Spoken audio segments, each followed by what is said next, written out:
你再耽误下去，整个舒家都要被你连累。快走！我不去，那丁北侯府小侯爷可是街上有名的纨绔。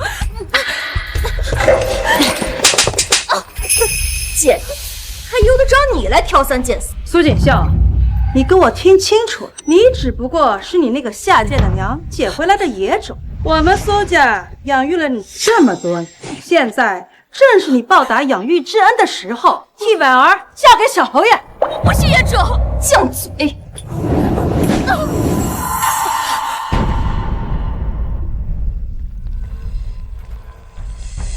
哎呀，婉儿，娘，是他不会真死了吧？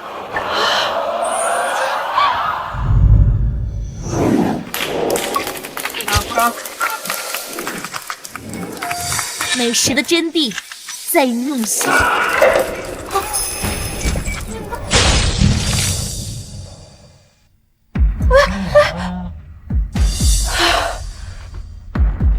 你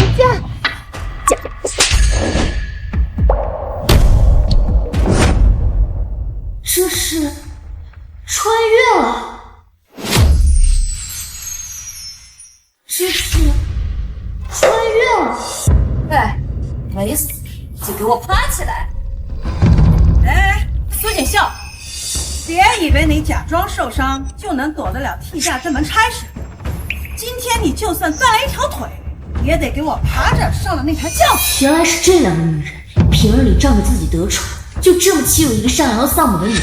苏锦绣，这一笔账我替你补了。野种，这一棍打得你们认主归宗！反了！报恩，我这个人最喜欢恩将仇报。走！放开我！放开！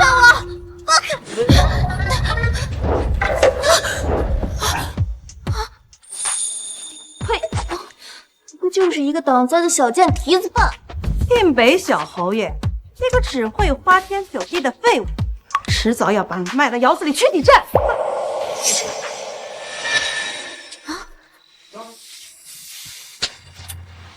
我倒要看看那个所谓的京城四大纨绔到底是个什么货色！混账东西，赶紧进去！走！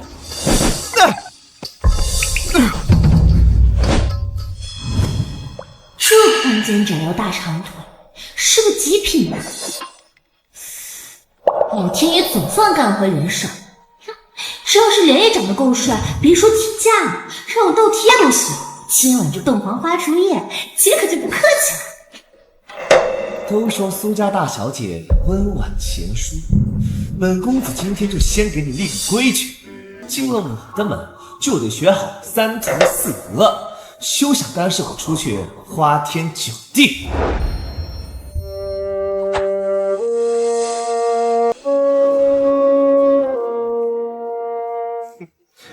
来，小美人，夫君送你一份金婚大礼。长这么一张人模狗样的脸，结果脑子里装的都是这种小贼商级别的恶作剧啊！就这还京城四大纨绔？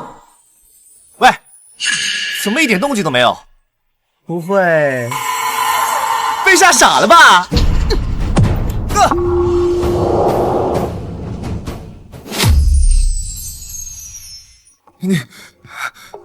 你怎么嫁人还带武器的？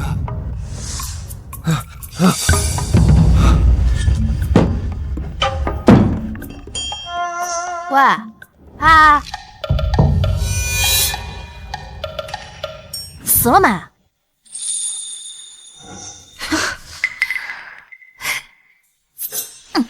床底下睡吧，长这么帅有什么用？脑子里全是一滩浆子。这穿过来到现在，一口热乎饭都没吃上。算了，自己动手丰衣足食。哼，去厨房看看。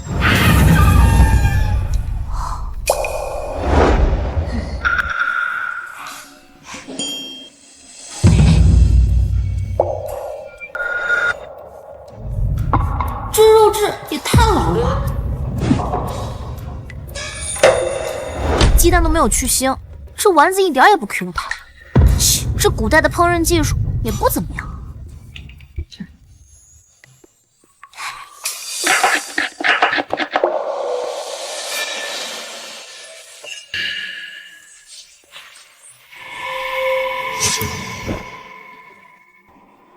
谁会做饭呀？这么香，这可不像咱们府人厨子的手艺。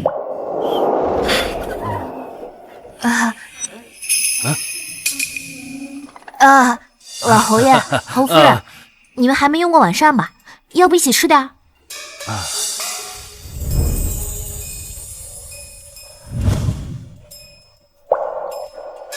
老侯爷、侯夫人，这是最后一道菜了，快试试看合不合胃口。这不是绿菜花吗？锦绣啊，这可是从西域传来的观赏花卉，怎么能端上餐桌呢？是啊，我们从没听说过这东西能吃。锦绣，这会不会有什么问题啊？爹娘，你们就放心吧。这西兰花呢，看似只能观赏，实则呀营养丰富，口感爽脆，再配上这蒜蓉酱汁，甚是美味。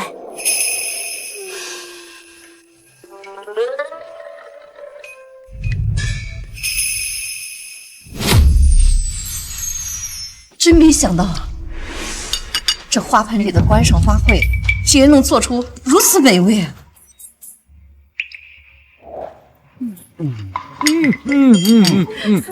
还有这肉，肥而不腻，入口即化，妙啊！锦绣啊，以后啊，你想用什么做菜都行，哪怕你说这花园里的石头能吃啊，娘也信。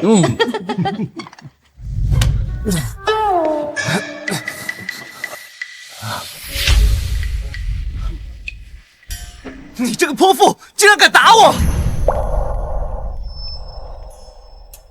是你先拿老鼠吓我的，我那是正当防卫。你还有脸说？新婚之夜用那样下作的手段对付自己的媳妇儿，像什么样了？怎样？我就是不要娶她！书呆子，无趣死了！哼，书呆子，人家是京城闻名的才女，比你这副不学无术的模样强上10000倍，你有什么资格嫌弃人家？哎呀，好了好了，都别说了。恒儿，快来，尝尝锦绣做的菜。来，不吃。萧逸恒，你竟然敢浪费我做的菜！不吃也得吃，没有人能拒绝我米其林大厨的料理。你什么你？这是什么味道？怎么会这么好吃啊？我肯定是被打晕了，才会有这种错觉。老爷，这总算有人能制止这个逆子了。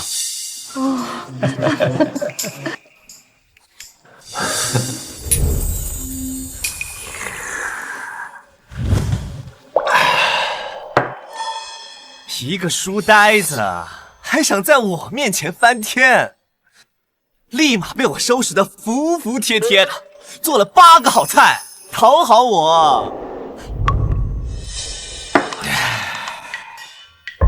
我听说呀，这皇太后厌世许久，这皇上心急如焚，张榜天下，寻能人异士，为这个皇太后啊开胃解忧，这治好了赏金1000两，加官进爵呀。这好呀！哎，小小，我记得嫂夫人她不是会做菜吗？让她去试试呗。她要是做不出来，就得在全京城人面前丢人现眼。她要是做出来，这功劳那都不得记在你的头上呀。让那个泼妇去宫里出丑，这主意不错啊！走，接皇榜去。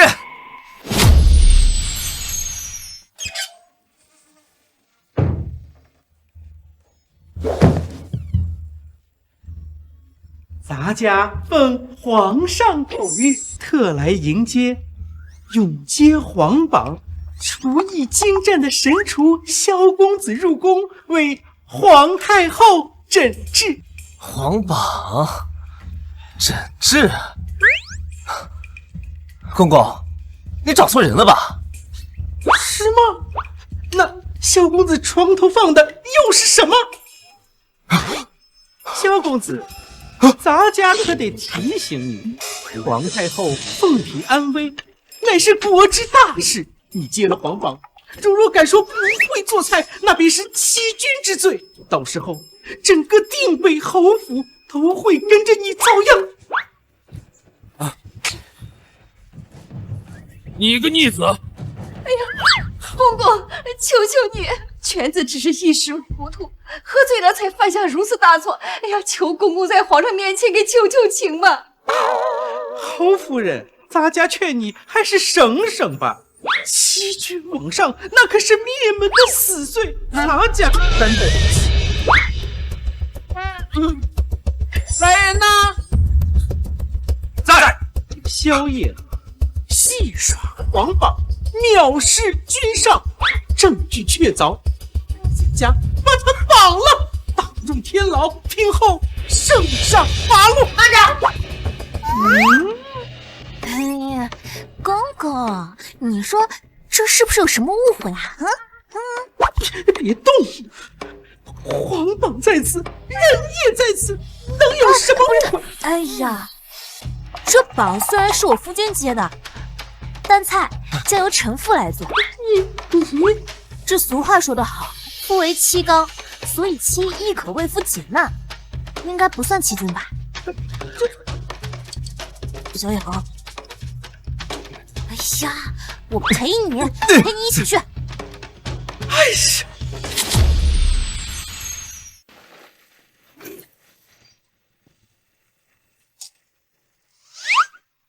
哎，你到底行不行啊？皇太后可是吃过九州八方的美食，口味刁钻的很，你可别搞砸了。那你自己去。不了，还是你自己去吧。我让你准备的食材都准备好了吗？备好了。我跟你说，宫里的御厨见多识广，家常菜可糊弄不过去。奇怪，这苏锦绣怎么像个泼妇一样？传闻里那个是人欺负的受气包呢？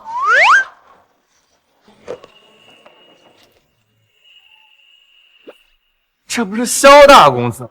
我还以为接了皇榜不敢出门了呢，没想到还真的来这里了。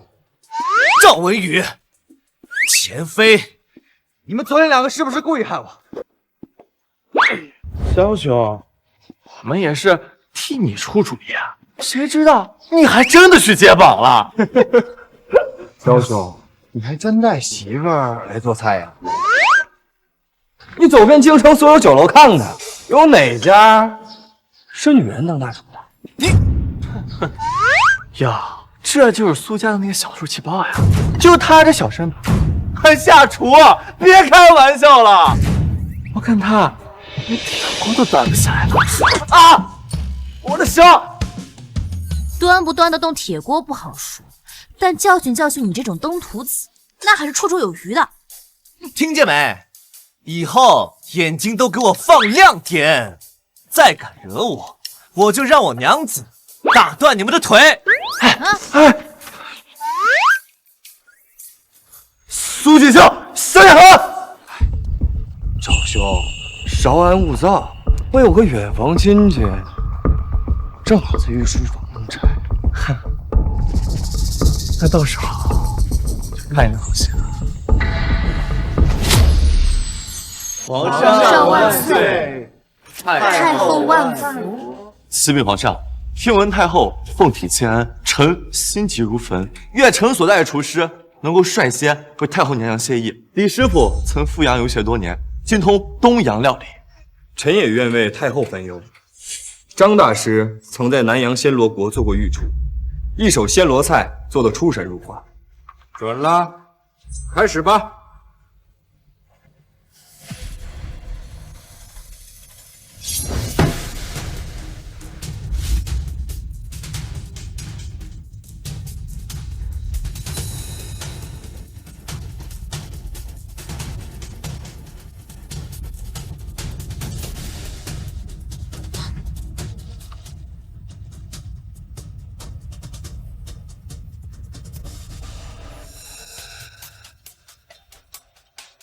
这寿司饭颗粒分明，却无粘性。这冬阴功汤连最基本的鱼露都没放，就这还敢自称大师？不过是学了点皮毛的花架子。好大的口气！你怕是连寿司都没见过，就在此大放厥词？就是，这冬阴功汤是暹罗皇室秘方，岂是你一个妇道人家能懂的？装贻笑大方！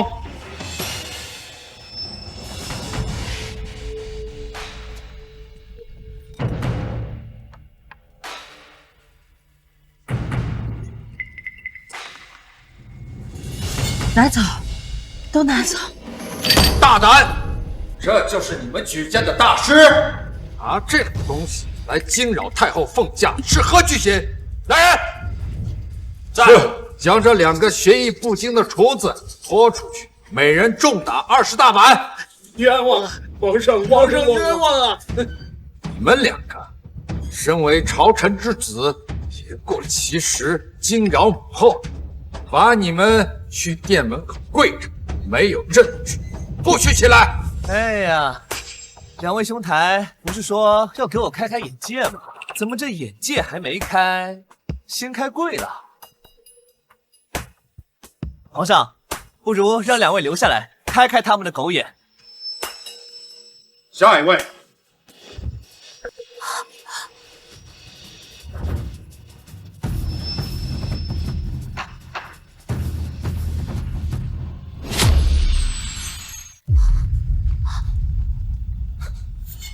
怎么会这样？我准备的时候明明都是好好的，这怎么半天都没有动静？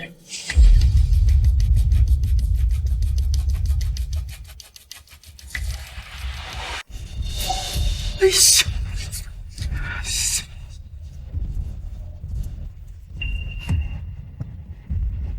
启禀皇上和太后娘娘，我们不是不愿意献菜，而是我们准备的食材全部被人动了手脚。宫中禁地，谁人如此大胆？是他们2个，之前就是他们怂恿我去接皇榜，这次我们食材被毁的事情，也一定是他们在背后动了这种下三滥的手段。皇上，您明鉴了，小野汉谁和他血口喷人，故意把食材换成坏的，拉我下水。皇上，你一定要替我做主啊！没错，以腐蚀为菜的，你这简直是没把皇太后和皇室放在眼里啊！杀其诛心啊！皇上，大胆！来人呐，将这2个以腐蚀欺君罔上的东西给朕拖下去，打入天牢！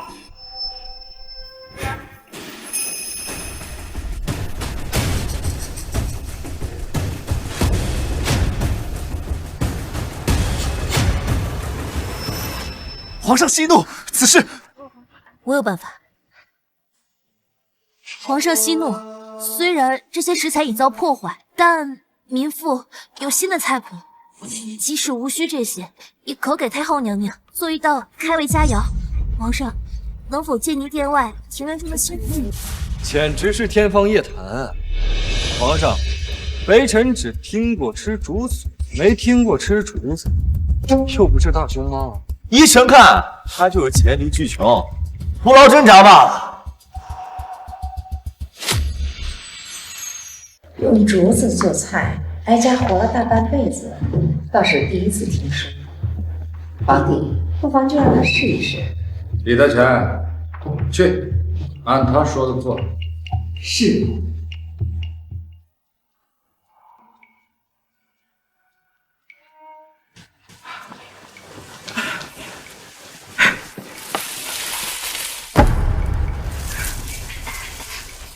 谢陛下。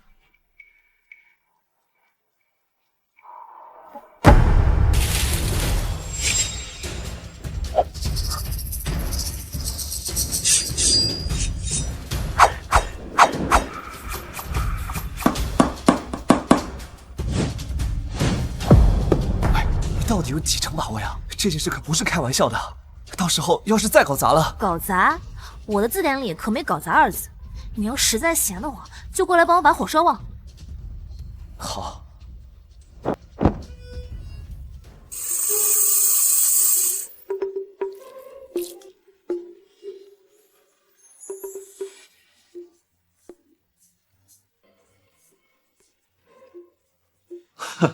说什么？把米塞进竹子里，这算什么菜？乡野村夫的吃法就比不开。就是，皇太后何等金贵的脾胃，怎会吃这种乱七八糟的东西？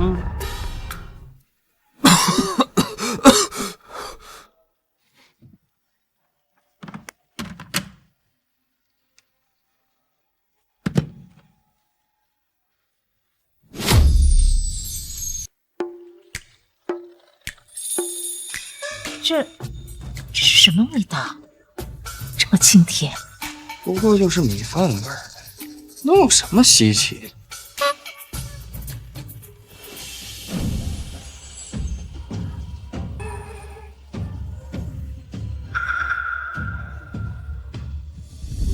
这道菜名为碧竹藏针金镶玉。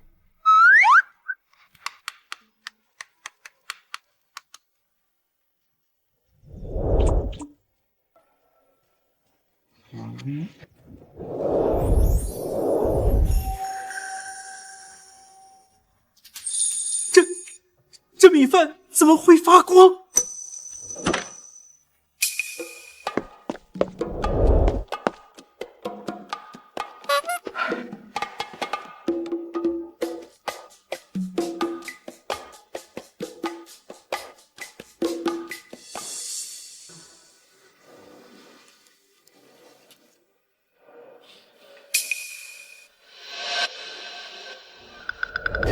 来人呐！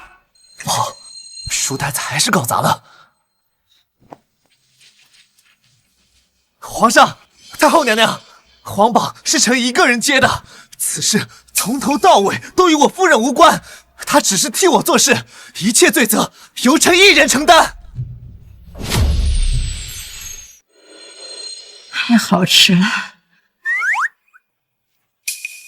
这米饭清甜软糯，还带着竹子的清香，这每一粒米都浸透着特别的酱汁儿，回味无穷。这哀家以后要是再也吃不上这等美食，那该怎么办？哀家一想着以后又要面对那些蠢货做出的那些垃圾，哀家就觉得了无生趣。我就说过，没有人能拒绝我做的美食。这丫头，哦不，我娘子可以啊！这下谁还敢说我娶了个书呆子？娘子随便露一手，就比御膳房那帮废物强100倍。李德全，再给哀家上一桶。哦不，把所有的都给哀家拿上来。是。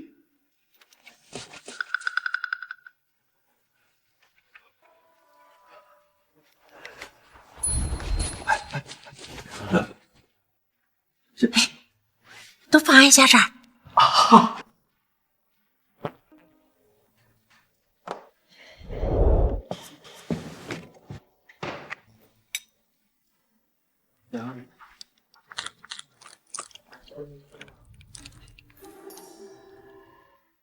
看见没？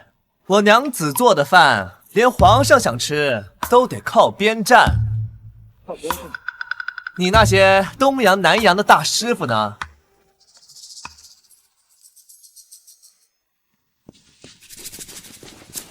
娘子，今晚能不能给我也开个小灶呀？就这竹筒饭也可以啊。那你叫声姐听听，你要叫的好听啊，不光这竹筒饭，满汉全席我都给你做。姐，姐，你是我唯一的姐。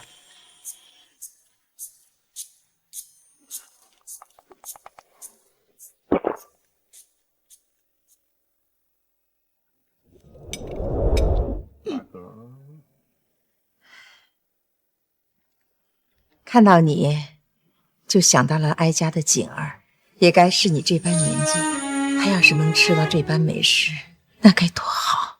母后，莫要伤感。开什么玩笑？留在宫里说错半句话就可能掉脑袋。我好不容易死而复生来古代度假，可不想被关起来，傻子才答应。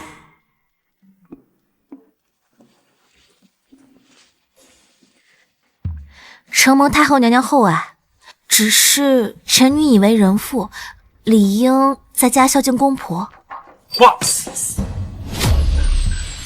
太后抬举你，那是你的福气，你竟敢当众拒绝，你是看不上皇家，还是觉得你定北侯府的权势大得了太后的懿旨？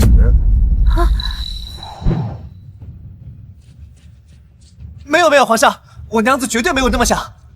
快答应了，书呆子，你公婆哪差你一个人伺候呀？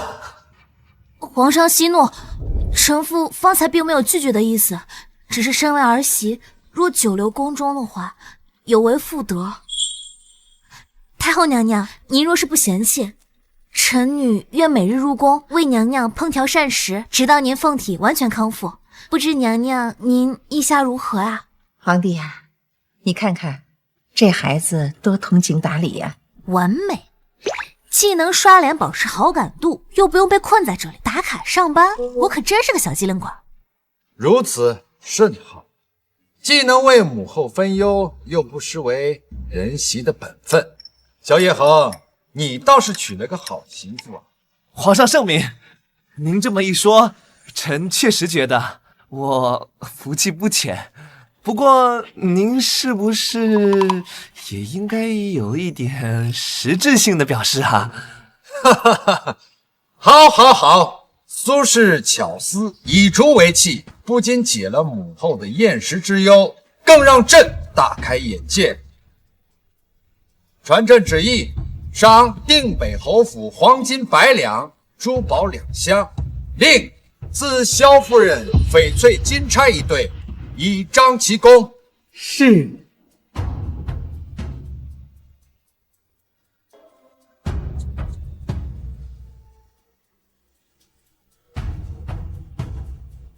臣父叩谢皇上，太后娘娘恩典。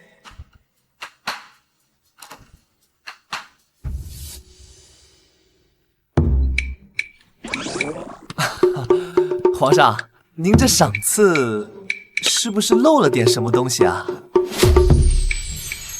皇上，您这赏赐是不是漏了点什么东西啊？哦，皇上，依臣看，这2位兄台也该赏。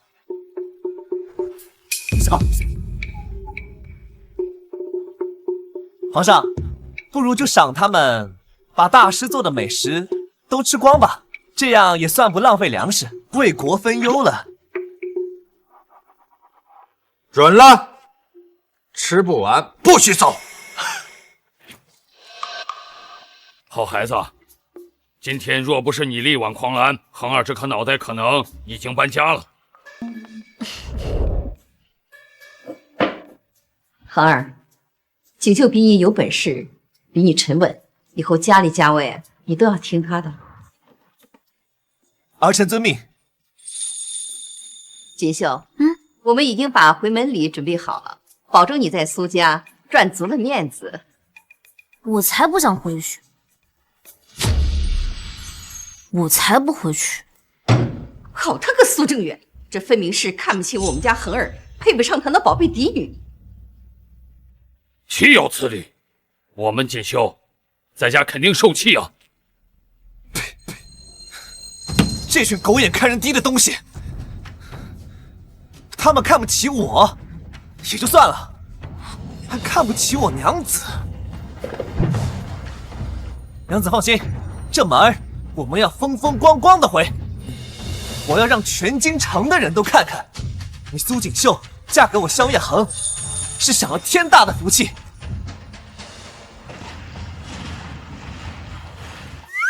娘子，苏家那几个势利眼眼里只有钱权，和他们说话完全多余。我看还是按昨天说的，直接冲进去带人打一顿好了。不许再叫我娘子。我们不都成亲了吗？你再叫，那明天蟹粉小龙、佛跳墙就都省了吧？啊，别呀，秀姐，这还差不多。啊，对了，侯爷不是说要带上那个琉璃盏吗？你带了没？哎呀，瞧我这记性，我这就回府去取，再带几箱珠宝过来，务必要让回门礼的排场再大一倍。你先拿着礼单进去等我，有什么事直接打回去，打残了打废了，有相公给你兜着。嗯。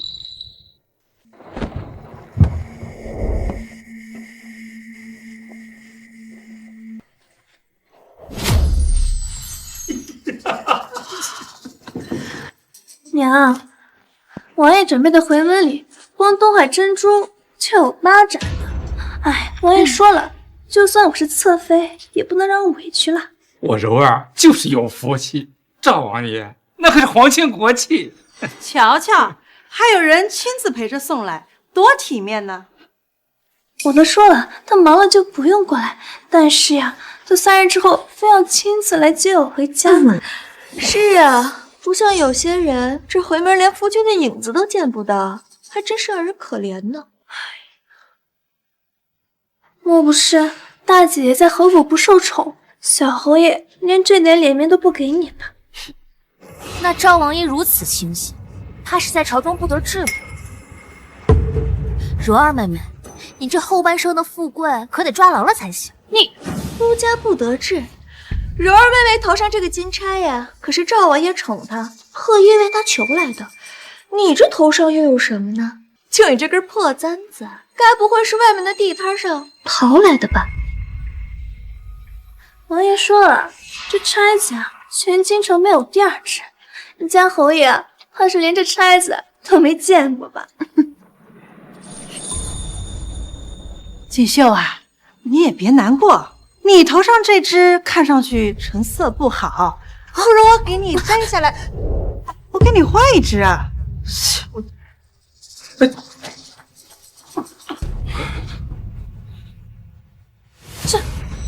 这钗子怎么这么像传说中的凤栖羽啊？凤栖羽那是什么呀？哎呀，就是那个宫廷秘宝，可是被太后娘所珍藏的，绝不可能在你头上。好啊，你个苏锦绣，居然趁着在宫中做菜，敢偷太后娘娘的宝物！苏锦绣，你好大的胆子呀！赶紧把钗子交出来，我还能在太后娘娘面前帮你求情。偷？不好意思啊，可能让你们失望了。这可是小侯爷在宫中给我挣来的脸面，是皇上和太后娘娘亲赐的恩典。这天下给的体面，就你们也配跟我比？你胡说！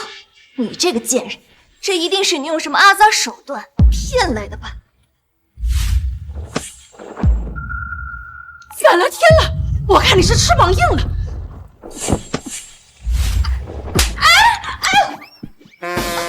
哎呀！爹，你倒是管管大姐姐，她就知道对我们动手。女，老爷，你看看她才嫁出去多久呀，就敢在家里造次。依我看呐，她就是嫌弃我们苏府门第低，如今她攀上了侯府，就不把我们放在眼里了。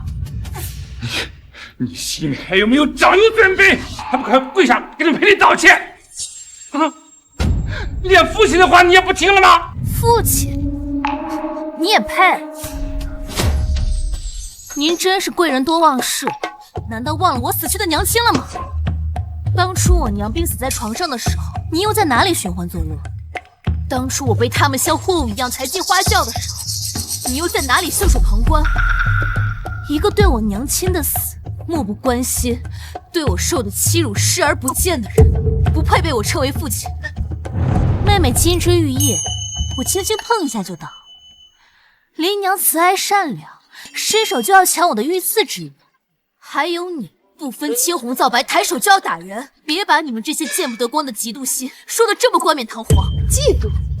是嫉妒你一个人回门，还是嫉妒你拿那个破簪子冒充什么御赐之物？你要真的能有什么御赐之物的话，怎么会连一件相用的回门礼都没有呢？就是啊，这小侯爷不陪你回来也就算了，这回门礼总得带回来吧？怎么，定北侯府穷的揭不开锅了吗？好呀，既然大家都这么想要看回门礼，那我就让你们看看，这个是侯府准备的礼单。苏老爷，请过目吧。一张废纸应当回门礼，真没想到，你竟然连傅家的人心都笼络不好啊！回门这么大件事，你就讨厌这么一张废纸来？这张苏家脸丢尽了你！哎呀，还妄想跟我们柔儿妹妹比呢？你看看人家带来的，那可都是上等货色。你不过就是一介弃妇，拿一张破纸来糊弄我们，真当我们是傻子，把我们当叫花子一样糊弄是吗？锦绣啊，你也别怪大家说话难听。你看看柔儿，她多讨人欢心呢。你再看看你，从小到大不是看书就是发呆，难怪小侯爷会冷落你。说起来，你这闷葫芦的脾气啊，真随了你那早死的娘。一样的贱命，一样的不会讨男人欢心。大姐姐，定北侯府再大，侯爷若对你不上心，也不及王爷对我的1/1000啊！你这般光景，真是让人看了都感到心酸呢。谁敢让我娘子心酸？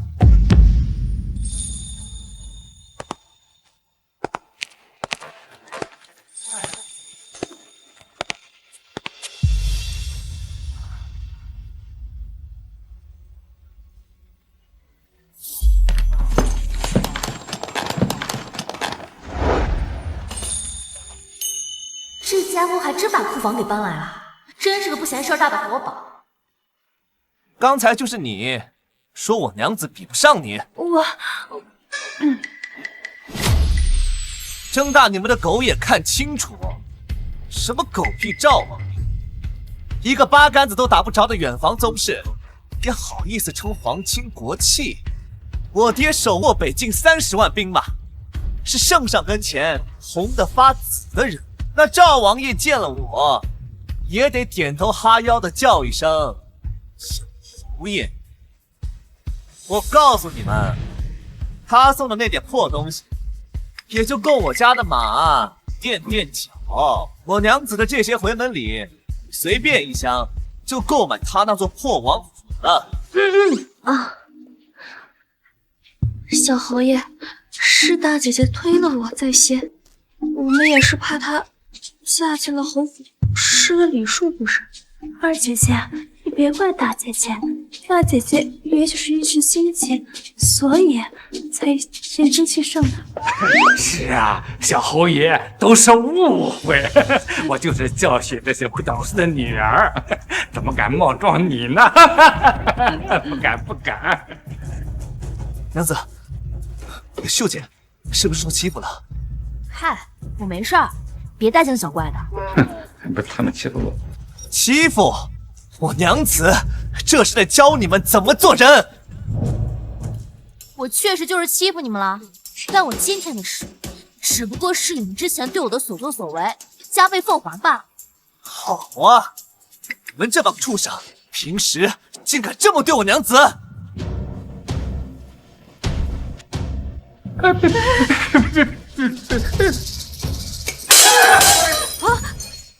给我砸！把苏家给我砸了！是。别！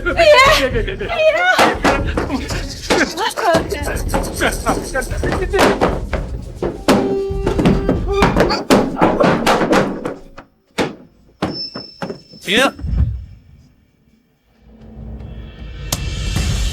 这钱还有这些回门礼，算是赔你们这些破东西了。怎么，嫌少，还是没砸够？那就再砸一遍，砸到他们肯跟我娘子磕头道歉为止。慢着，这砸了东西可以再赔，但我娘之前受的欺辱，该怎么算？皇太后驾到！是太后娘娘。前几日啊，我大婚的时候，还赏了我一对玉如意，她呀，肯定是特地来看我。苏锦绣，你的好日子到头了！太后的娘娘是来为我们做主的。哼，你们等着，就让太后惩治你们两个大逆不道东西！你们等着，让太后娘娘惩治你们两个大逆不道的东西！他们这群傻东西，还不知道皇太后娘娘有多宠你呢。皇太后驾到！好孩子，可算找着你了。哀家今儿个呀，馋你的手艺了，先去了趟侯府，他们说你回门了，这不，哀家就追过来了。哎呀，听见没啊？皇太后娘娘是来找我娘子吃饭来的，某些人还以为是来给自己撑腰的吧，真是笑死人了。这是怎么回事？你们居然敢欺负哀家相中的人，好大的胆子！太后娘娘，是我们心疼大姐姐才嫁的人，就跟她闹着玩。婉儿，你怎么跟太后娘娘讲话了？还不给你大姐姐赔礼道歉？是。锦绣啊，你也别怪你的妹妹们说话难听，是因为她们舍不得你。如今您攀上了高枝，可不要忘了本啊！这苏家呀，毕竟是养育你的地方。经典 PUA 3件套，为你好，别忘本，养育恩。这段话说的放在现在都过时了，没想到在这还能听到现场版。好孩子，你要是受了欺负，想惩罚谁，尽管说，哀家今日就替你做这个主。苏正远这个老匹夫叫你无方，那就直接发配充军。还有这3个贱人，心思歹毒，那就拉去游街示众。还有你们3个贱人，心思歹毒，那就拉去游街示众。这他们怎么说也算是我的家人，如果我们这么做的话，那你说别人该怎么看待你我？而且当着太后娘娘的面，要是咱们得理不饶人的话，岂不是让她看清了我们？那就这么算了，那也太便宜他们了。算了，这怎么搞？太后娘娘，臣女觉得小惩大戒即可。他们既然这么喜欢钱，那不如罚其所爱，就罚他们将这所有的彩礼悉数捐给慈幼局，也算是为他们积点阴德。太后娘娘，意下如何呀？好一个罚其所爱，准了。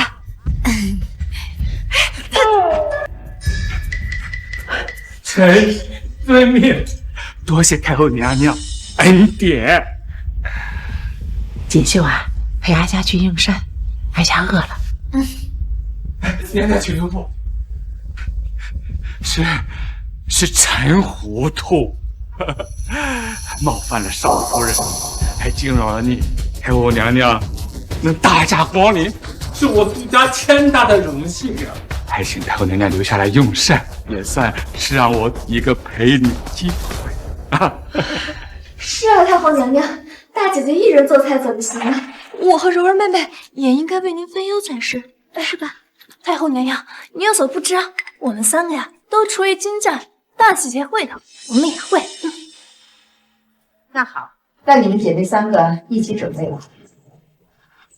锦绣啊，今儿个做什么好吃的呀？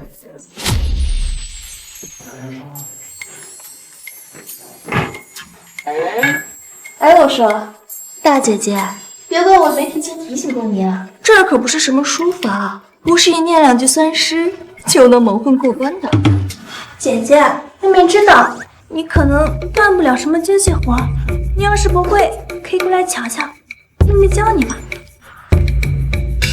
我说你们2个，废话怎么那么多？信不信我让你们把洗菜水都喝了？奇怪，怎么回事？一道醋溜白菜而已，我怎么会？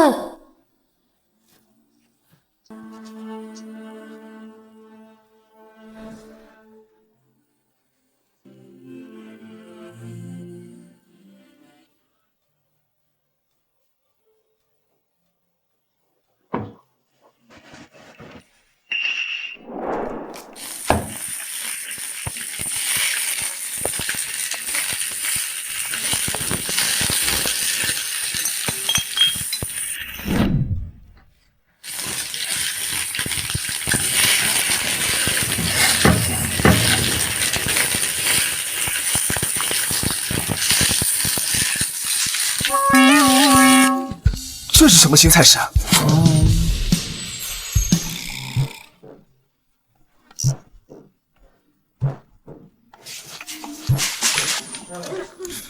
这是什么新菜式啊？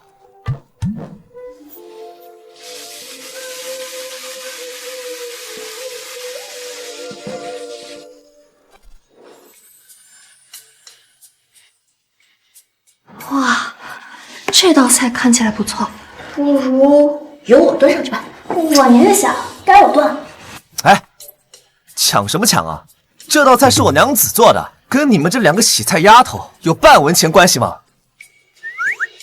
你说对不对啊，秀姐？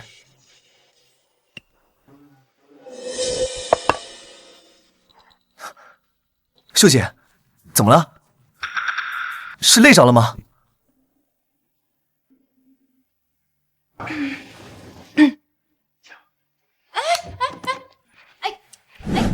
我们给太后娘娘送过去。糟了，太后娘娘风体疏郁，肠胃最是虚弱，吃多了又甜又腻的东西会引发心悸，是要出人命的。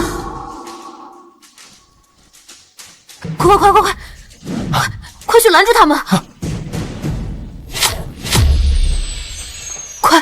快去拦住他们！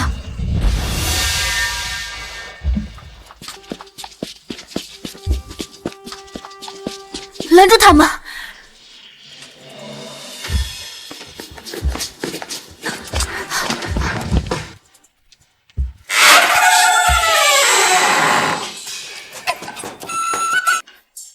太后娘娘，您快尝尝这个呀，是臣女为您做的，保证比大姐姐的手艺还好。哎，你胡说！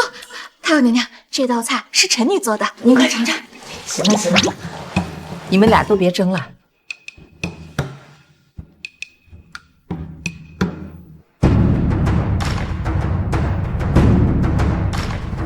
太后娘娘，这菜不能吃。太后娘娘，这道菜是苏锦绣做的，一定是她做出来陷害我们的。是啊，太后娘娘，这道菜从头到尾都是大姐一个人做的，我们姐妹俩连锅边都没碰过。太后娘娘息怒，这道菜是臣做的。太后娘娘有所不知，是臣非要缠着娘子，教我露两手，本想给你个惊喜，没想到学艺不精，才做出了这个，冲撞了您，是臣的罪过。这道菜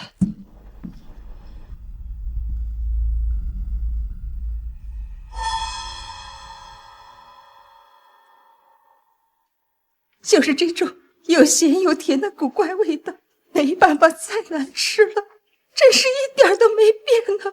这就是小的时候锦儿做给哀家吃的味道。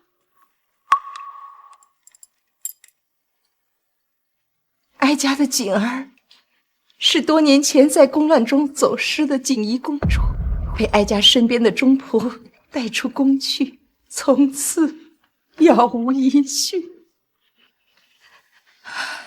不会错的，只有锦衣公主才能做出这个味道。锦衣公主，这都什么跟什么呀？一盘难吃的白菜，怎么就成了认亲信物了？记忆里那个笨手笨脚的女孩是苏锦绣，她是公主啊！这剧情也太狗血了吧！我的天，我这是什么运气啊？娶回来一个厨神，竟然还是个公主！那我成了驸马爷，以后谁还敢瞧不起我？太后娘娘，其实这道菜是臣女做的，臣女亲自做的。不是的，太后娘娘，这道菜是我做的。你胡说！这道菜明明就是我做的。你胡说！你连上货都不会做的，你胡说！你胡说！是我做的。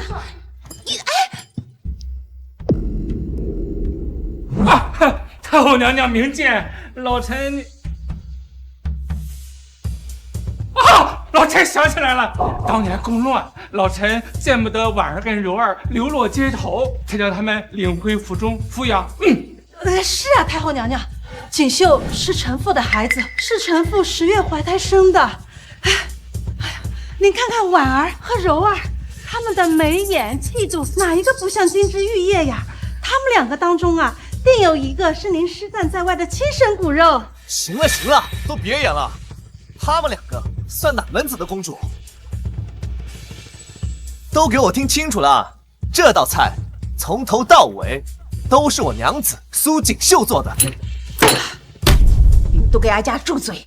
哀家懿旨，3日后在宫中设宴，你们姐妹仨当着哀家的面再做一次村里晚餐，孰真孰假，到时便见分晓。这道菜啊，一定是失传已久的宫廷秘籍。我要是能做出来的话，那我以后岂不是就成公主了？二姐姐，我们高兴的太早了，这道菜啊，肯定绝好吃，我们根本做不出来。到时候我要在太后面前出了丑，我们就彻底完了。谁说让你们自己做了？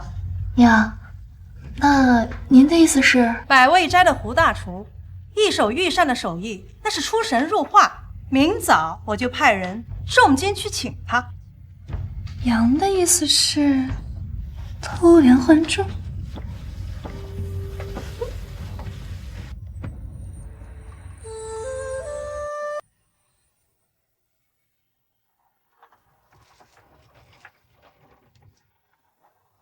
秀姐，还在想做菜的事呢。放心，你重新再做一次不就好了？我就是在想，如果我是皇后娘娘要找的人怎么样？如果我不是呢？苏锦绣，我不管你是公主还是苏家的女儿，我只知道做饭极其好吃的人是你，抄起擀面杖打人的人是你，救了我全家的人也是你。我不管你是什么身份，我只知道你是我萧夜恒明媒正娶的妻，就算天塌下来，有我顶着。这个傻子，平时吊儿郎当，到了关键时刻说的话都还挺像那么回事。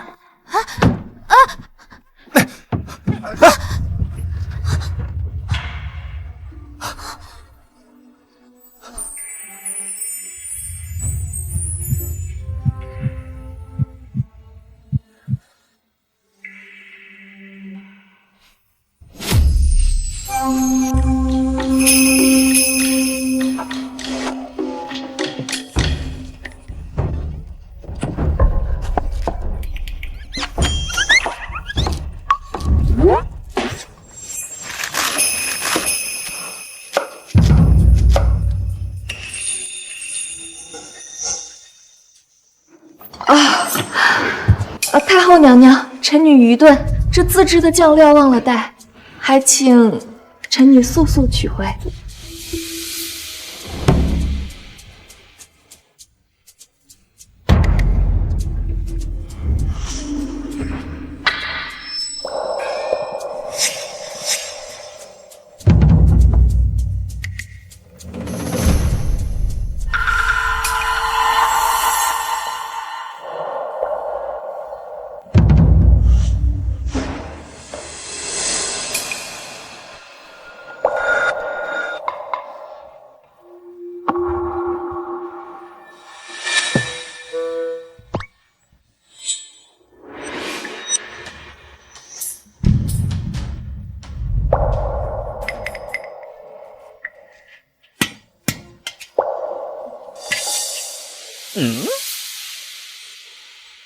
哇，闻着就对味儿。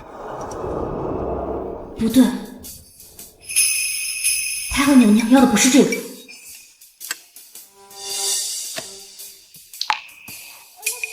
这么好吃的菜，你怎么给倒了？罢了罢了，你说什么就是什么吧。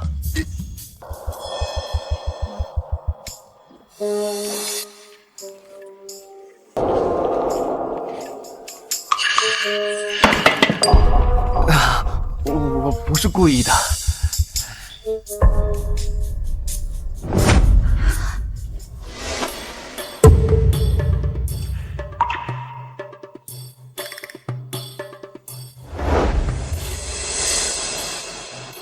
我明白了，我明白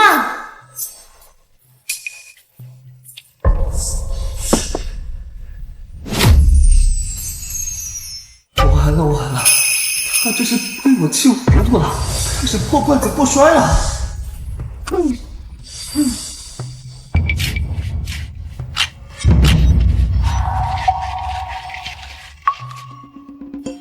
哎呀，妹妹，我就说他不行吧，做的这都是什么呀？闻着呀，真是甜腻，闻着呢，更是齁得慌。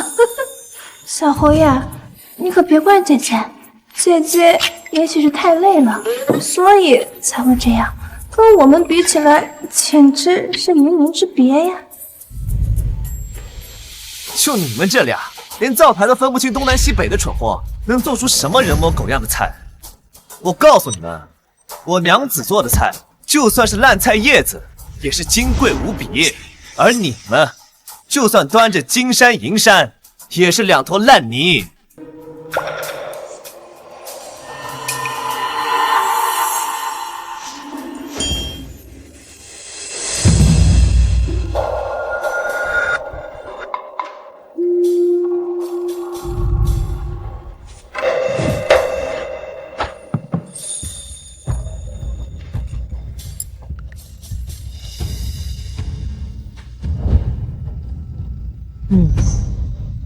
不错，火候和调味都属上乘。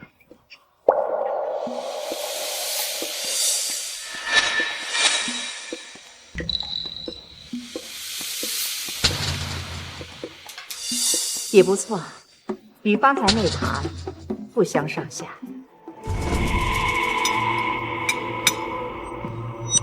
你们做的味道都不错，但不是哀家想要的。撤下去吧。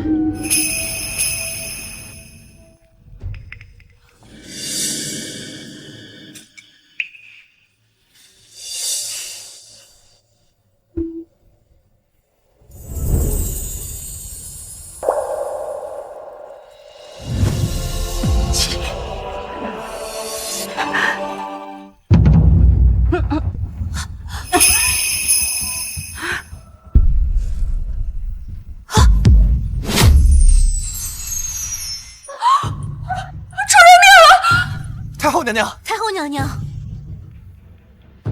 都给朕滚开！母后，母后，快传太医！启禀皇上，我们刚刚截获密报，苏锦绣他勾结宫外逆党，意图在今日菜肴之中下毒，谋害太后娘娘。一派胡言！上次的教训还不够吗？竟敢再次血口喷人！皇上，这是臣在逆党巢穴之中搜到一份信件，这上面清清楚楚地写了逆党与苏锦绣的联络暗号，他就是要趁这次斗除行不轨之事。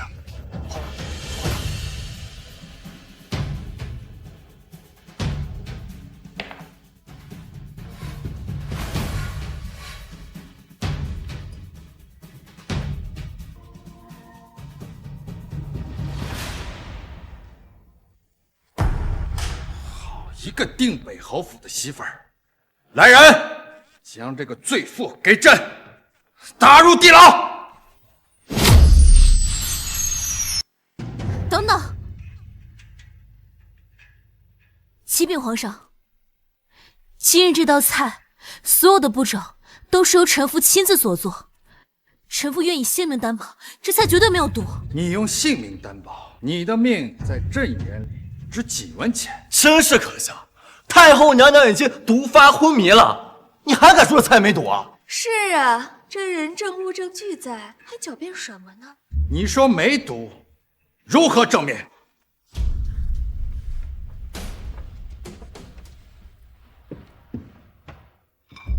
慢着！你快住手！这是我们唯一的办法。唯一的办法？你当我是死人吗？我相信你。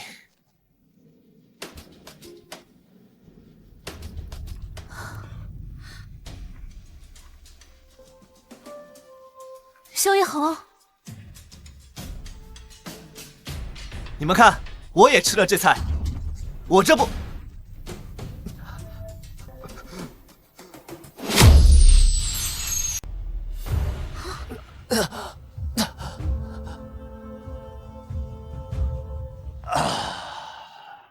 唉，不好意思啊，吃太急噎着了。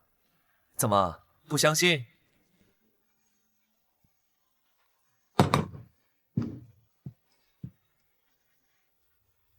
嘿，哈，嘿，哈，嘿，恶狗偷眼，猴子偷桃。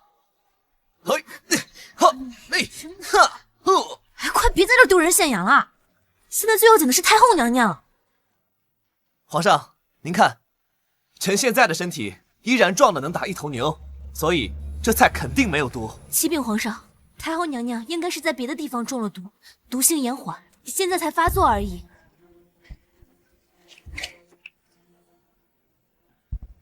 启禀皇上，老臣已查验过，这菜中确实无毒，但太后娘娘所中之毒，老臣从未见过，恐怕太后性命堪忧啊！兄弟，来人，拖出去斩了！慢着，皇上息怒。臣女之前在一本古籍中看过类似的记载，这种毒跟太后娘娘的症状大概相似。这毒虽然罕见，但并非无解，还请皇上能给臣女3日时间，臣女定能配出解药。西派胡言，连太医都束手无策。你一个乡野村姑，读过几本破书，就以为可以胡言乱语了吗？我看你就是在拖延时间，想另寻其他脱身之计。就是，现在罪证确凿，他定是下毒的凶手。还请皇上明鉴，这个苏锦绣心肠歹毒，意图毒害太后娘娘，无尽花言巧语，罪无可恕啊！是啊，皇上，他连自己的家人都能伤害，他还有什么干不出来的？千万不能相信他。这帮混蛋，不行，我娘子这么聪明，肯定能找到解决办法。我不能让她被关起来。皇上，臣愿为娘子作保，以身为质。皇上，臣愿为娘子作保，以身为质。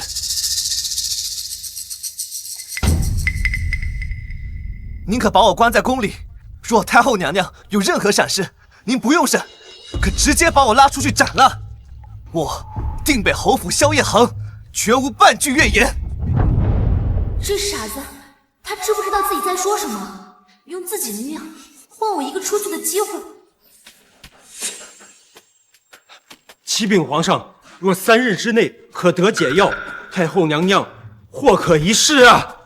朕只给你2天。皇上，但这期间，萧夜恒必须入天牢，朕也会派暗卫监视。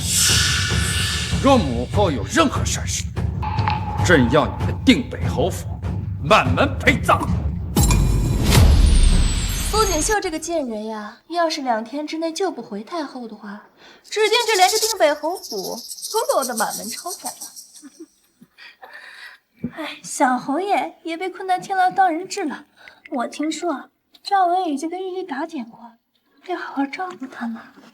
死是他们最好的归宿，省得影响我们婉儿、柔儿当公主。自作孽不可活，当初在家是何等的嚣张，现在还不是落得个阶下囚的下场？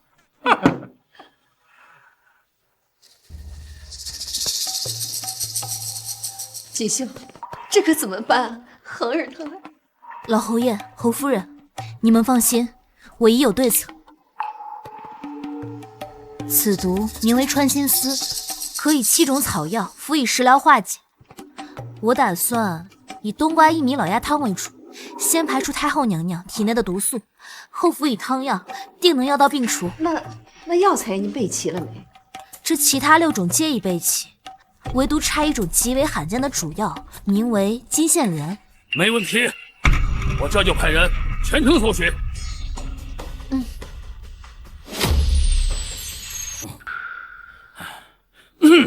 岂有此理！竟然所有药铺的金线莲都一株不剩。侯爷、少夫人，今日刚得到消息，今日齐人阁要拍卖10株金线莲，小的已派人去请齐人阁掌柜了。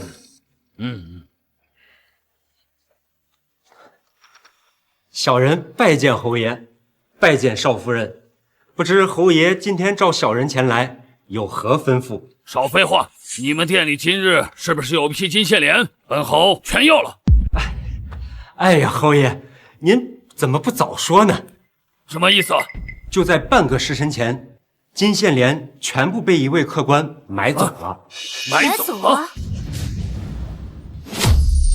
是啊，那位客官拿市价3倍的黄金，把我店里所有的金线莲全部买走了。你知道那人是谁吗？那位客官戴着斗笠，看不清面容，付完金子，匆匆就走了。小的也不敢多问呢。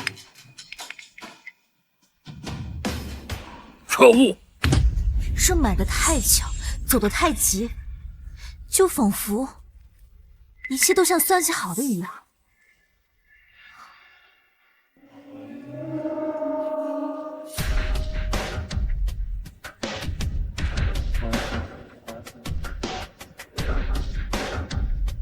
金线莲全部被一位客官买走了。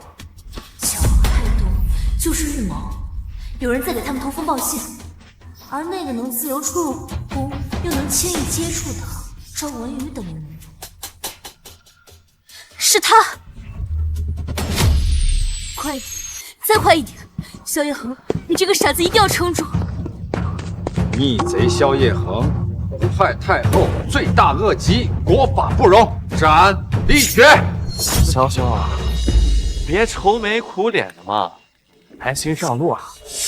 至于你那小娘子啊，我们这做兄弟的，当然会替你好好照顾她了。没错。哎呦，萧兄啊，我保证，未来嫂嫂一定不会感觉到寂寞。说不定啊，明年的今日，我还抱着你的儿子上坟给你上炷香呢。再快一点，萧夜恒，你这个傻子，一定要撑住啊！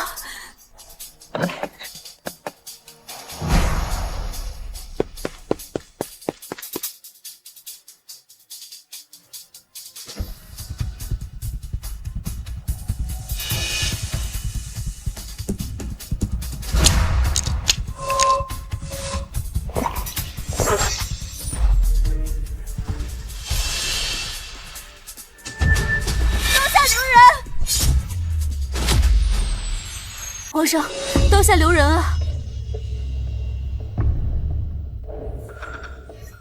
苏锦绣，你好大的胆子！朕命你医治太后，你却回天乏术，如今竟然敢来劫法场！皇上，毒害太后的另有其人，还请皇上明察。明察，人证物证俱在，你还在此狡辩？好。朕就成全你们这对亡命鸳鸯。来人，将这个妖言惑众的罪妇一并拿下，与萧夜恒一同处斩。是。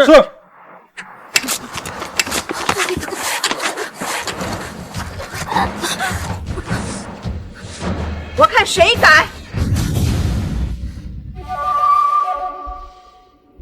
哀家的人。是你们这2个狗奴才可以动的吗？好，皇后来的正是时候。来人，将萧夜恒、苏锦绣死罪释放。什么？景儿早就把哀家治好了。我们此番大动干戈，就是为了揭露真凶。太后娘娘。您体内的毒素差不多已经清理干净了，只是这次毒计太过凶险，背后必定有主谋，这怕是要委屈萧夜恒多受几日牢狱之苦了。锦儿啊，那恒儿皮糙肉厚的，关他几日，正好也磨磨他的性子。皇帝啊，这锦儿为了我们甘愿冒险，我们总不能让他和恒儿白白受这委屈吧？母后说的是，朕倒要看看谁敢动我母后，动我皇妹，我们就将计就计，演上一出大戏。娘子，你没事吧？他们没有弄疼你吧？几日不见，我要想死你了。我没事儿。皇上，太后娘娘下毒谋逆、嫁祸臣妇的，就是李德全。冤枉啊，皇上！太后娘娘，奴才对你们是忠心耿耿啊！苏锦绣他血口喷人，他没有证据啊，皇上！证据？李公公真是贵人多忘事，你难道忘了昨日买下的金线莲了吗？咱家不知道你在说些什么。不知道。皇上，太后娘娘，臣妇之所以能锁定这李公公，并非凭空臆测，而是因为臣妇昨日将一种混有特殊香料的金线莲卖入了奇珍阁。这分明是有人暗中捣鬼。公公，您先别急，这敌人看似是断了我们的药，实际上是给了我们一条能钓到大鱼的线。此话怎讲？我有办法能让他自己暴露。公公，你能否叫您最信得过的家丁过来？来人，叫王忠过来。侯爷，少夫人，这里是石珠金线莲，你即刻去趟奇珍阁，找到掌柜的，就跟他说你有急事要私下出手金线莲，价钱好商量，但务必一定要让他收下。是少夫人。另外还有最重要的一点，我在这药包的夹层里啊，涂抹了一种我秘制的香料，味道极淡，常人难以分辨。那我们怎么追踪呢？我可以追踪。锦绣，追踪探查，危机四伏，这可不是儿戏啊！公公，你是不是忘了我是一名厨师？这有些时候吧，我的鼻子可比眼睛灵多啊。而后，臣妇在朱雀大街分辨了万千种气味，最终锁定了一个神秘人。臣妇一路尾随，发现这个神秘人在市井后巷，将从奇珍阁收入的金线莲悉数交给了李德全。你怎么能证明那个人是我呢？皇上，太后娘娘，臣妇恳请，将从李公公房中搜出的金线莲和我昨日呈上的特殊香料一并呈上来。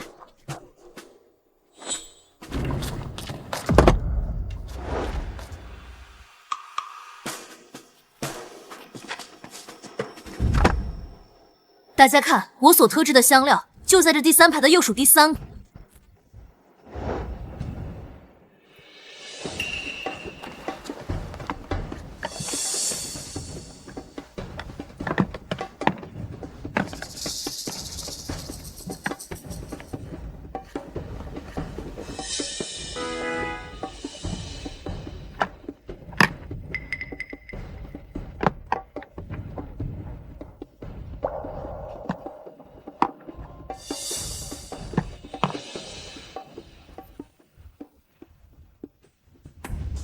第2排所属第3个就是他。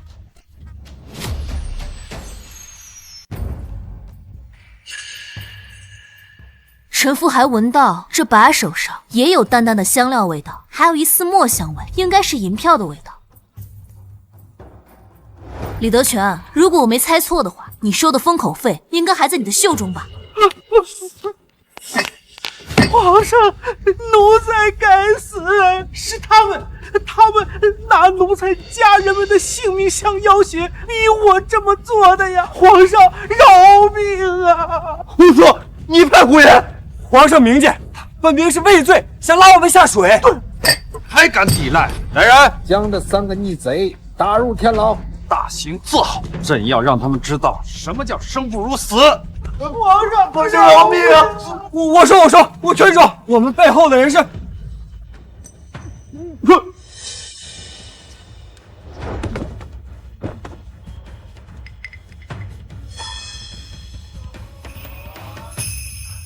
好一个借刀杀人，好歹毒的手段！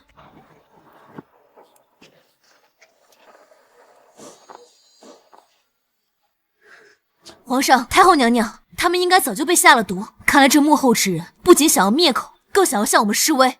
线索全断了。哎，查了半天，又回到了原点。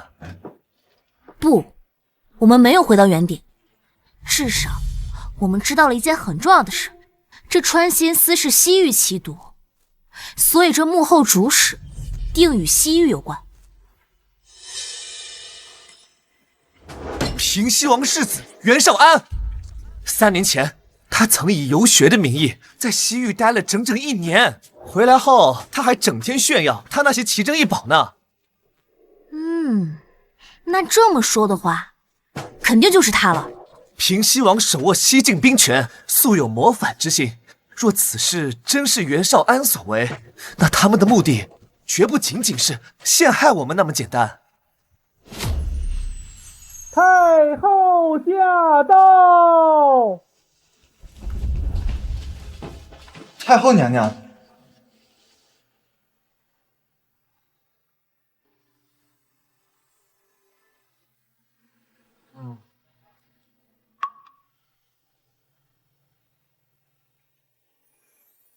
好孩子，这件事儿让你受委屈了，哀家我差点就……姐儿，你放心，不管他是谁，哀家定会让他碎尸万段。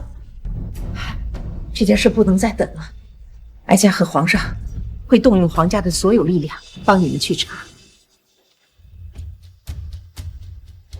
太后娘娘，如今我们在明，他在暗，局势对我们很不利，我们不能轻举妄动，只能走一步看一步，从长计议了。袁绍安如同人间蒸发，皇家暗卫的调查也陷入了僵局。此人行事滴水不漏，真是心腹大患。皇上，敌不动我不动，越是这种时候，我们越不能自乱了阵脚。景儿说的对，但是我们也不能什么都不做。越是在这个时候，越是要向外界展现我们对景儿和定北侯府皇家的恩宠，以震慑宵行。母后说的是。朕决定下月初8为锦儿举办公主册封大典，昭告天下。另外，再以驸马之礼为你和萧夜红筹办一场大婚。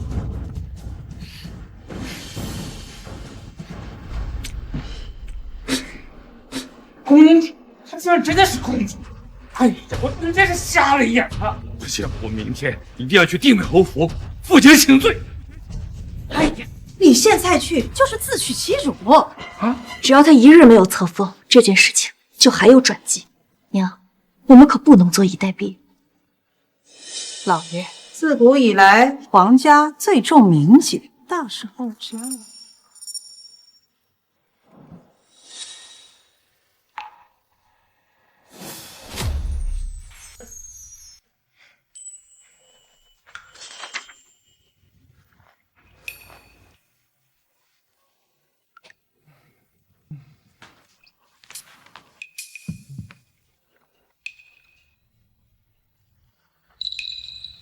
小侯爷，少夫人，不好了！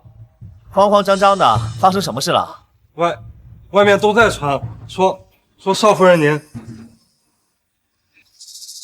说我什么啊？说您在苏府时曾与一名丛书生有染，并非完璧之身，还说的有鼻子有眼的，现在整个京城都传开了。岂有此理！竟敢如此污蔑我娘子！定是苏府那几个混蛋干的，我这就去苏府，把那几个长舌妇给宰了！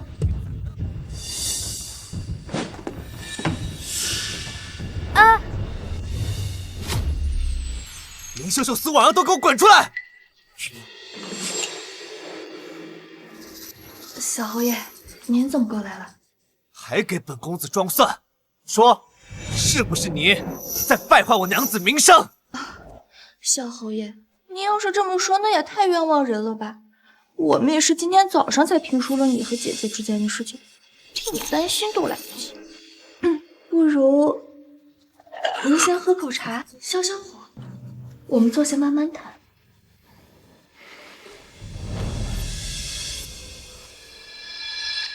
算你还有良心。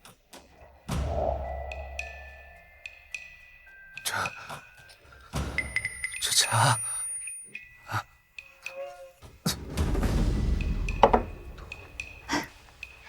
小侯爷，我看您今天也累了，不如我们就休息在苏府。婉儿今天会好好服侍您的。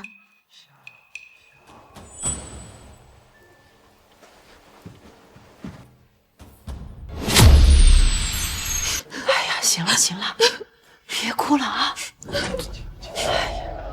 萧月恒，难道昨天我们两个之间的事你全都忘了吗？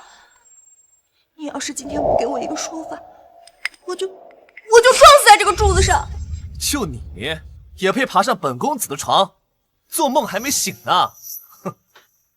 苏锦绣，瞧瞧你的夫君做的好事儿，婉儿被他玷污了清白，以后怎么做人呐？你们定北侯府一定要给我们一个交代。你确定昨晚的人是我们小侯爷？你什么意思啊？我亲眼看见萧夜恒走进了婉儿的房间。哎！你别去了不正好中了他们的计啊！那怎么办？难道就任由他们这样往你身上泼脏水？他们要是想演戏啊，那咱们就陪他们演得更彻底一些。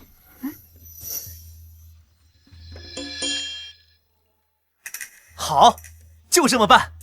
我倒要看看他们最后怎么收场。来人，把人带上来。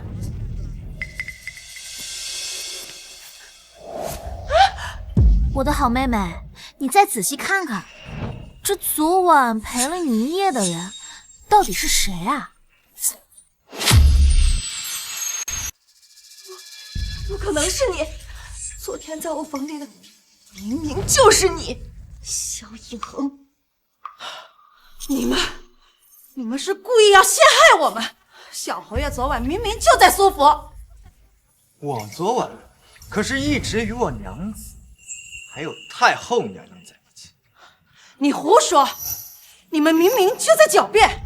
太后娘娘是何等的尊贵，怎么可能半夜跟你们待在一块儿啊？哦，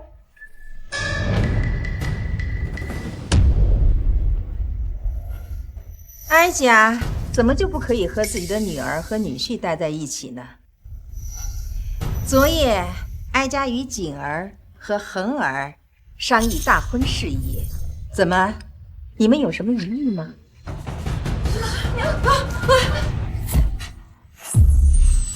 后娘娘，是臣妇一时糊涂了，太后。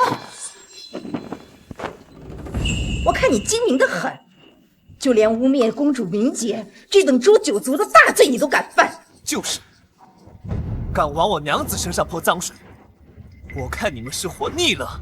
来人，将这两个毒妇押至朱雀大街。不要！你们不是喜欢说吗？那哀家就让你们说个够。每日午时，亲自向百姓澄清，你们是如何编造谎言，污蔑当朝公主的。太后娘娘，我们知道错了，我们再也不敢了，求求您了。你说以前你们在苏家的时候，你们不是最注重脸面吗？如今呢，我们太后娘娘给了你们一个在全京城百姓面前正脸面的机会，你们可别不识抬举啊！游街之后，林秀秀、苏婉儿败坏皇家名节，赐白绫1条。至于苏柔儿，教唆之罪，禁诸府邸，终生不得出。苏正远治家无方，革职留用，闭门思过。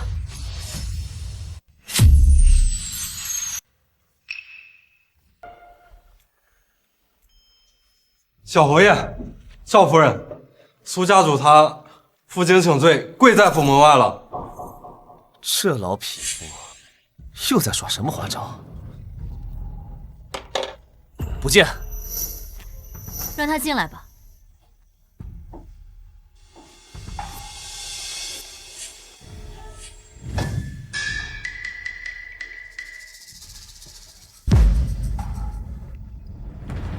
罪臣苏正远拜见公主殿下，拜见小侯爷。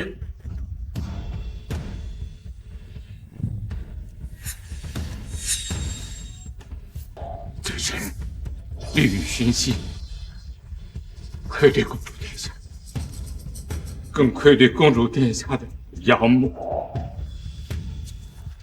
这是罪臣和林氏的和离书，还有苏家的全部田地产业，将悉数赠与公主。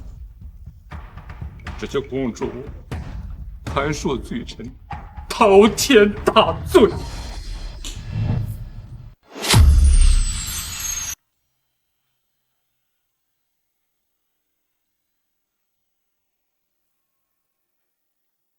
这些我不要。你若真想赎罪，你最该赎罪的人，应该是我那因你们而受尽凌辱的养母。你若真有悔意，便拿着这些房产，去为她修缮陵墓，为她赎罪。遵命。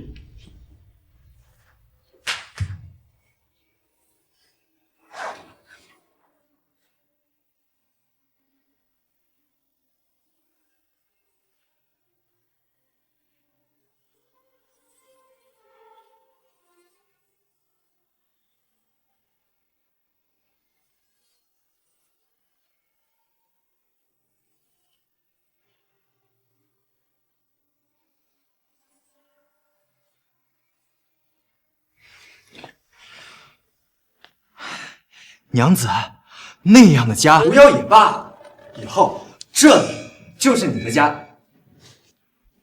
恒儿说的对，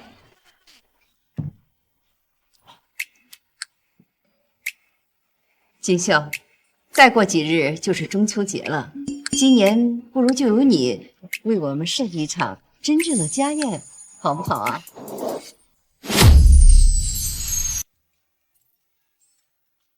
老侯爷常年镇守北境，口味偏重，最爱大口吃肉。那道炙烤羊排定能让他满意。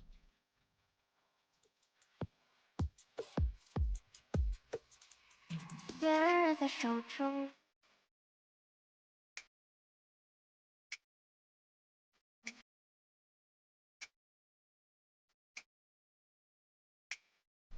侯夫人是江南女子，喜好甜糯。这道红枣豆腐汤，定能让她想起家乡的味道。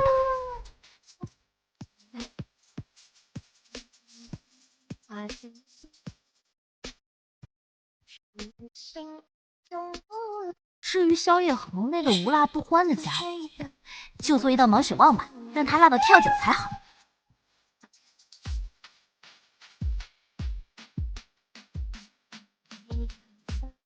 看到红尘纷扰，我要跟桃花摇一摇。哇，我吃这个。哈哈哈哈。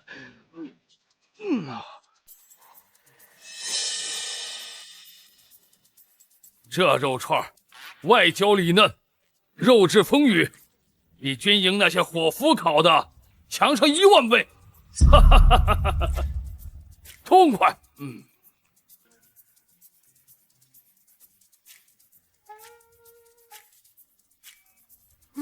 清甜软糯，是这个味道。我都快20年没有尝过这么地道的家乡味了。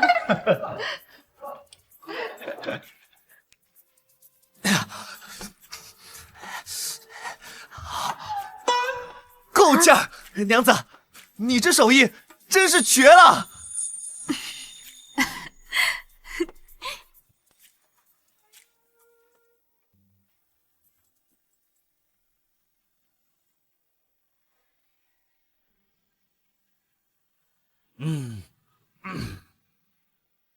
原来这才是家的味道。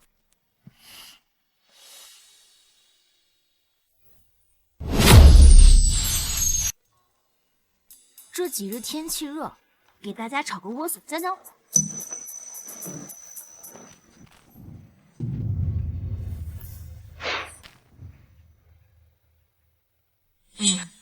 看来确实该降降火了。你不是去参加陈世郎的宴会了吗？那帮混蛋都欺负我。他们怎么你了？他们说我只配吃你的软饭，还说我连给你打下手都不配。哦，难道他们说错了吗？娘子，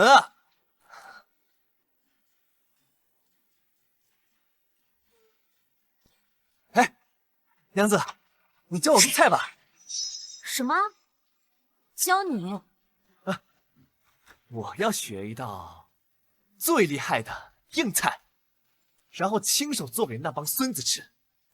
我要让他们看看，本少爷不只会吃。哎，就做东坡肉吧。我记得你第一次给我吃的菜就是东坡肉，能让他们尝尝本公子亲手做的东坡肉是什么味道。第一步，切块，要切成大小均匀的方块。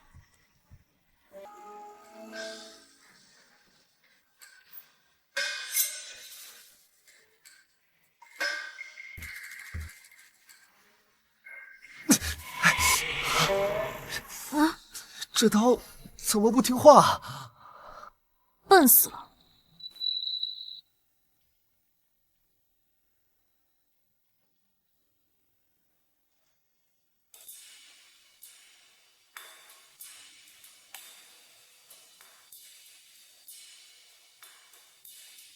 来，手要稳，刀要垂直落下，受力要均匀。娘子身上好香啊！啊，学会了吗？学会了，学会了。学会了就第二步，焯水。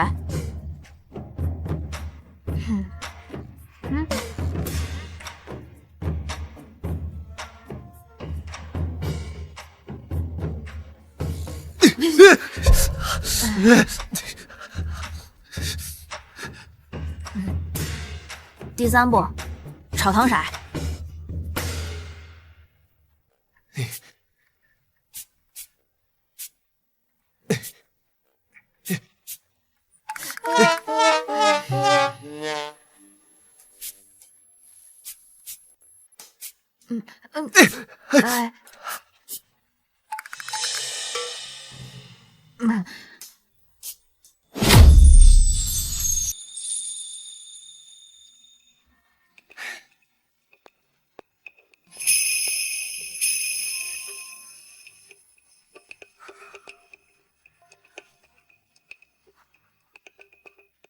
娘子，你先尝尝。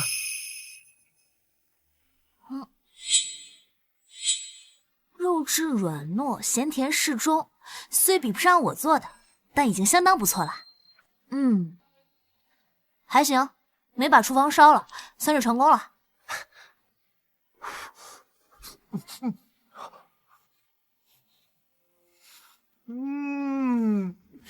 真好吃啊！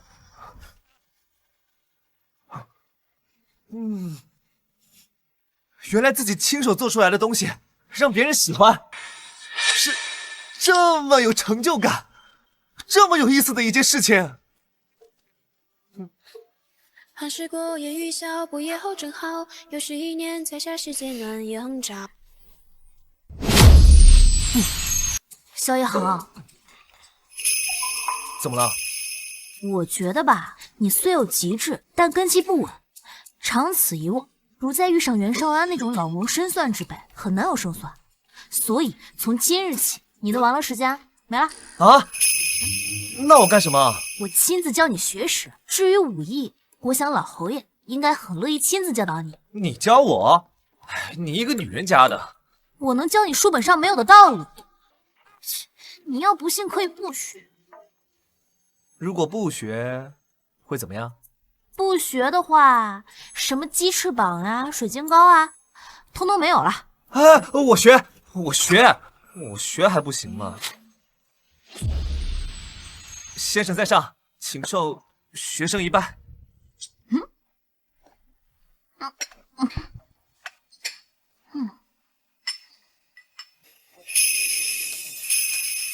好，哈哈哈哈哈！犬子婉略，往后就有劳锦绣你多费心了。好孩子，为了我们侯府，为了冯儿，费这份心，真是。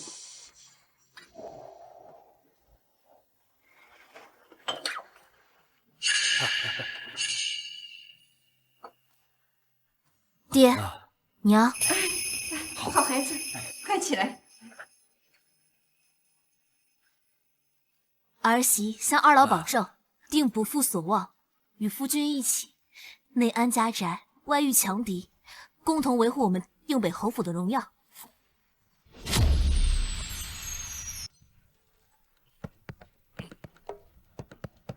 应北侯府的男人，必须是文武双全。加马步1个时辰。1个时辰，爹会死人的。爹，我这儿呢有一擀面杖，打起人来啊，用脚又不伤筋骨。你要不要试试？我试试。好东西，好东西！父亲大人，饶命啊！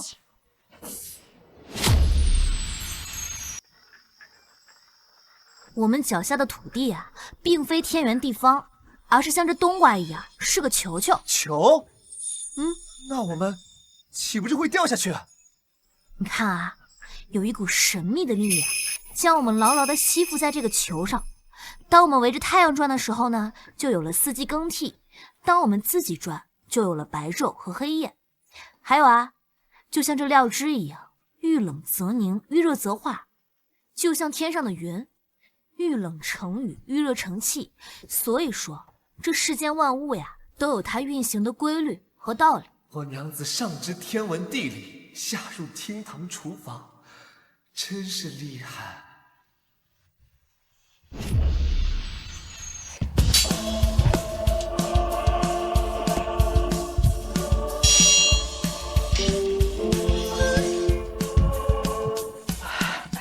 好啊，恒儿这招式里不仅有勇，更有谋了，再也不是之前那个只知道横冲直撞的莽夫了。好小子，总算没有把我这张老脸丢尽啊！咱们萧家的人是在保家卫国，这个虎符代表的是30万将士的性命，是北境千万百姓的安危，更是我大仓的国门。顾崽子，今天在太后娘娘的见证之下，这担子我便交给你，你敢接吗？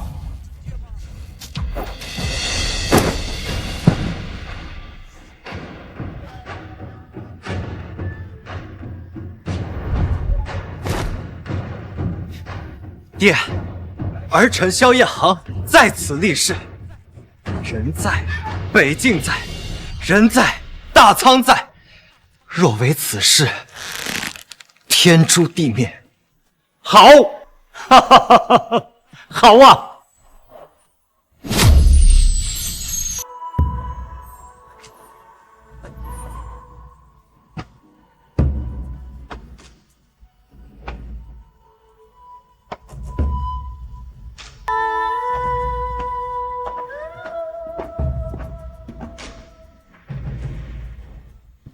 奉天承运，兹有苏氏锦绣，乃朕失散多年的皇妹，品性高洁，德才兼备，今特恢复其踪籍，册为锦仪公主。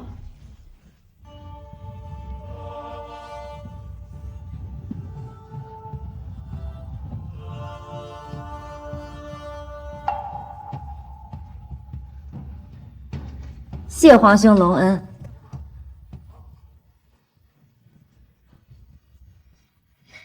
谢母后厚爱。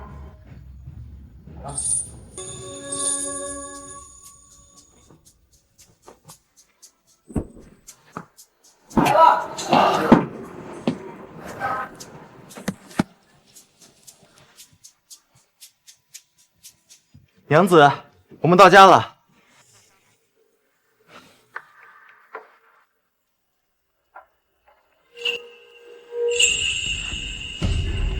人呢？袁绍安，果然是你。公主殿下，别来无恙。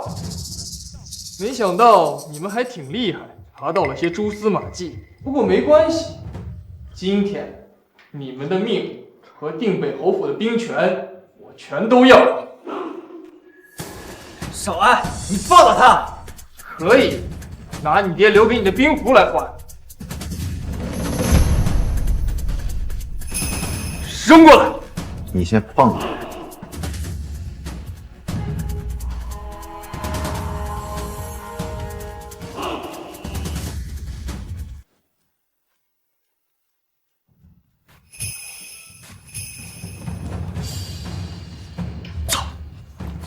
来，萧叶恒，你还是太嫩了。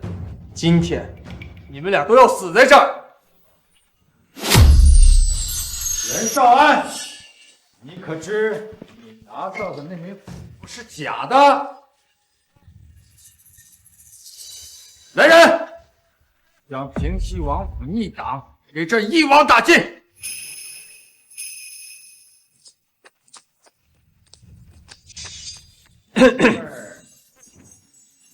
怎么回事？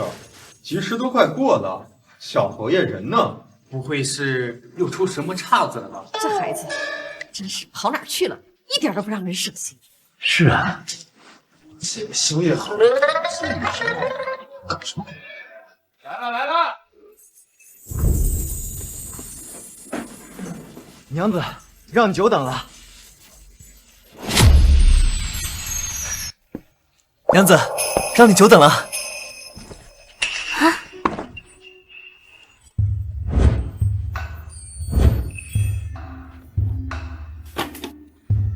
我听说成婚要送9彩礼，我想着我们的缘分是从美食开始的，所以我偷偷买下了珍馐楼，特意为你做了这件独一无二的9层甜蜜饯，寓意我们就这么长长久久、甜甜蜜蜜下去。你这个傻子！吉时已到，夫妻对拜。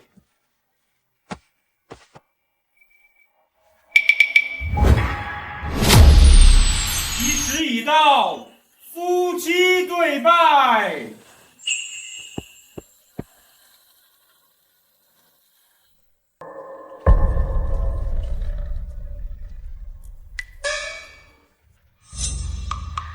想让我和你对拜，先叫声姐来听听。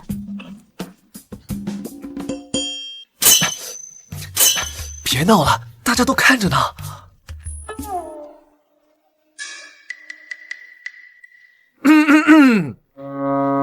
姐。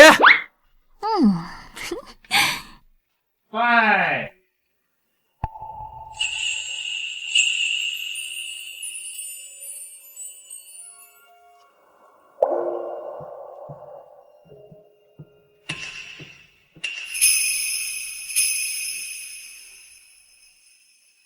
这酸甜苦辣咸，乃人生5味。往后余生漫漫长路，你可愿与我一同品尝？